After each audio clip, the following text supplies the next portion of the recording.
Is the world feeling a little blah? Like someone turned down the saturation? You're not alone. Somewhere between endless scrolling and the daily grind, many of us lost that spark. Sound familiar?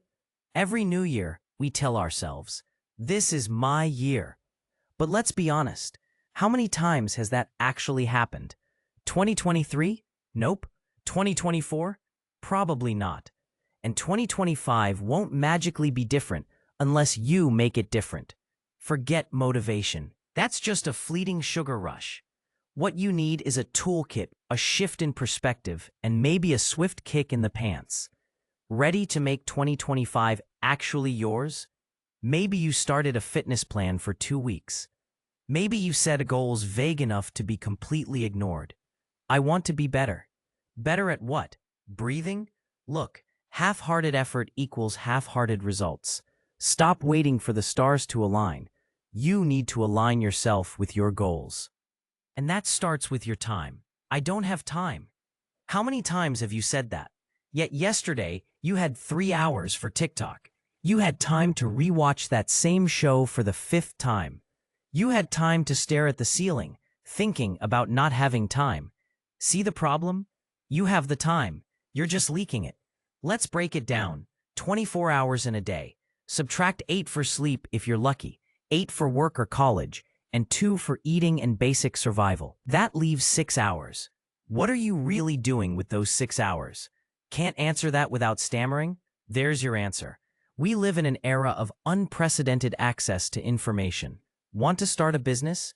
Tutorials, templates, and even AI can practically guide you. Want to get fit?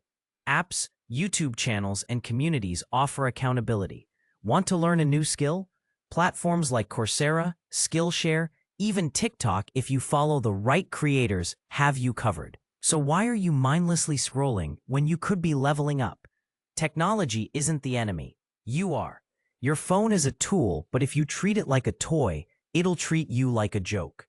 Remember this, tools without a plan are just expensive toys, which leads us to systems saying, I want to save money is cute, but what's the plan?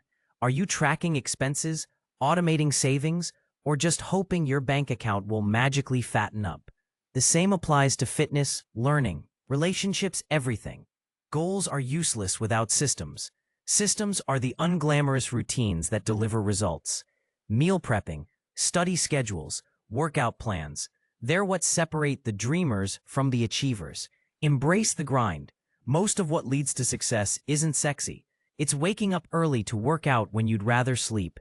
It's saying no to plans so you can study. It's putting in effort when no one's watching.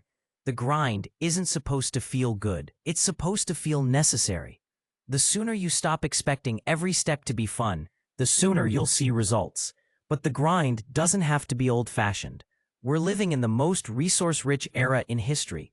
There's no excuse for ignorance or stagnation. Want to make more money? Opportunities abound. Want to learn coding, public speaking, singing, dancing, drawing, editing, writing? Free tutorials are everywhere. Want to get better at anything? Google it. Even if the information isn't perfect, you'll learn something. See the light? You're not struggling because of a lack of opportunities. You're struggling because you're not seizing them. And scrolling through success stories doesn't count as action. You might be watching this, nodding along, absorbing my wisdom, but are you doing the work? Stop being a passive consumer of inspiration and become an active participant in your own life. But there's still a snag. Balance. You've been sold this fantasy of perfectly balancing work, life, growth, and rest. Truth? It's overrated. If you want something badly enough, other things have to slide. Prioritize like your life depends on it, because in a way, it does. Balance is a myth. Prioritization is reality.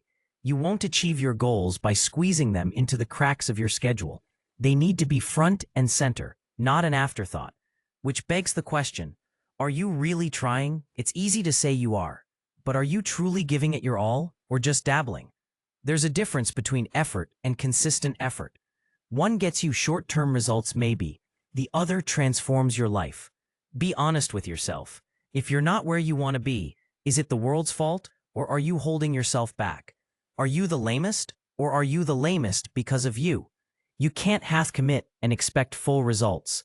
I'm not perfect, but I'm the best version of myself I've ever been. And a big part of that is because I stopped waiting for success to be handed to me and started forcing it. If I can do it, why can't you? This is a wake-up call, a reminder. I won't end with a cheesy, "You've got this." You might not have this. That's up to you. But if you decide to lock in, really lock in, 2025 can be the year you stop saying, "Next year will be my year, for real," and start saying, "This year is mine." The world isn't going to magically fix itself. It's gray and colorless, and that sucks. But you're smart, you're strong, you're adaptable, and you are capable. You can fix yourself, and maybe that'll bring a little color back into everything else too. So, are you in, or are we having the same conversation next year? You tell me.